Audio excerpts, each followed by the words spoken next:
હજારો વર્ષોથી ઘસારણ થઈ જેનો અડધો ભાગ તૂટી ગયો છે અને અડધો ભાગ રહી ગયો છે તેને અવશેષ પર્વત કહે છે. દાખલા તરીકે અરવલ્લી. બે ભૂમિ વિભાગ પર બળ ખેંચાણ લાગતા તેનો આજુબાજુનો ભાગ નીચે બેસી જાય છે અને વચ્ચેનો ભાગ સ્થિર રહે છે તેને ખંડ પર્વત કહે છે. દાખલા તરીકે સાતપુડા. જમીનનો જે ભાગ લાંબો છે અને પાણી વચ્ચે હોય તેને ભૂસીર કહે છે.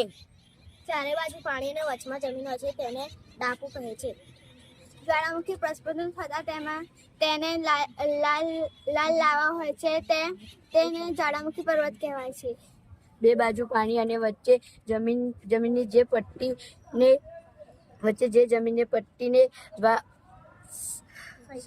સહયોગી ભૂમિ કહે છે. જેની 3 બાજુ પાણી અને 1 બાજુ જમીન હોય છે તેને દ્વીપકલ્પ કહે છે. દાખલા તરીકે દક્ષિણ ભારત. જેની 3 બાજુ જમીન અને 1 બાજુ પાણી હોય તેને અખાત કહે છે. બે જળ વિસ્તારને જોડતી સાંકડી પટ્ટીને સામુદ્ર ધુની કહે છે.